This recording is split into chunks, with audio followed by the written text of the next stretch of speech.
Hello YouTube people, sino naman po nyo bang lingkod na si Ethan Craftsman na sa last na video po natin na sabi ko ilalagay po natin yung ating H type na suspension sa ating spin dryer. Ito po yan. Ito po yung ating spin dryer na makikita po natin dito dahil ako every time po na bumibili po ako ng mga appliances ay naglalagay po ako ng ganito. Yan, kung makikita nyo po yan, nakita nyo yung date niya ay 10/27/21. 2021 po. Kung tutusin, masasabi natin na sulit na po ang ano nito, sulit na po ang kanyang serbisyo sa atin. At ngayon, pakikita ko po yung nasa likod niya. Ito, nabubuksan po to. Ito po yung model niya. At saka, kung makikita niyo po yun, nakikita niyo po yung kanyang mga spring ay wala ng rubber. Nakikita niyo po sa ating camera ay wala na pong rubber. Kaya ang gagawin natin po ay kakalasin po natin yan. Meron po may tornilyo rito, may screw rito. Screw po ang the same time, meron din dito at meron sa kabilang dito.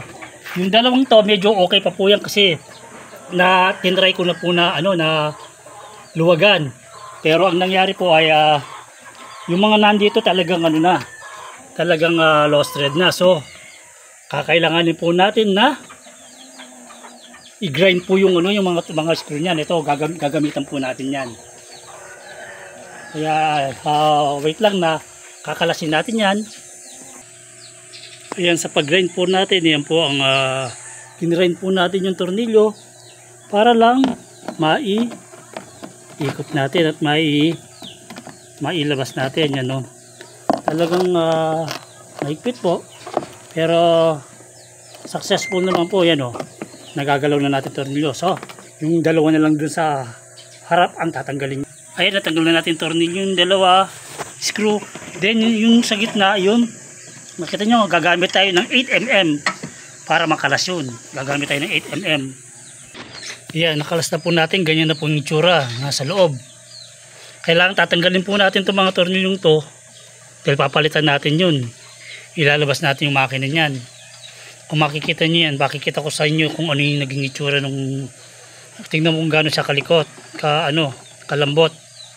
Compare natin, ito po yung kanyang capacitor. Compare natin dun sa dun sa bago. Kakalasin ko muna bago nyo makita. Meron siyang bali tatlong screw rito. 1, 2, and 3. Kakalasin muna yung bago natin mailabas yung kanyang motor. Ito na yung tatlong spring na tinanggal natin. Nakita nyo, wala na yung rubber na ganito. Katulad nito, wala na. Kaya tingnan mo, nag-expand rin siya. Dapat nakaganyan lang yun. Siyempre sa katagalan. So, let's see. Ilalagay na natin pero lalagyan muna natin ng tire up tong mga tatlo. Para sigurado na hindi siya kagad mapupunit. Ayan, lalagyan natin tire up. Yan, nalagyan na natin tire up, tapos kakat na lang natin yan. Then i-assemble na natin dun para masubukan kung positive ba. This is it. Titignan na natin, ipa-plug in na natin dun para makita natin yung ikot niya kung maingay ba siya or okay na. Napalitan na natin. So switch natin dito.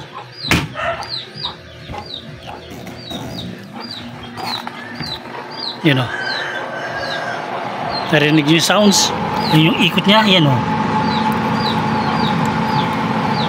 napaka stable niya na talagang kumbaga nakatipid na tayo niyan, natuto pa tayo. Ganyan lang yan na nakita nyo yung ating ni-replace na suspension, mga spring niya ay stable. Nilagyan natin tire up, pang support naman yun pa hindi kagad mapunit yung kanyang rubber. Kaya another satisfied customer na naman, kumbaga ang nasa harapan nyo. Salamat. Huwag makalimot mag-react, comment, subscribe.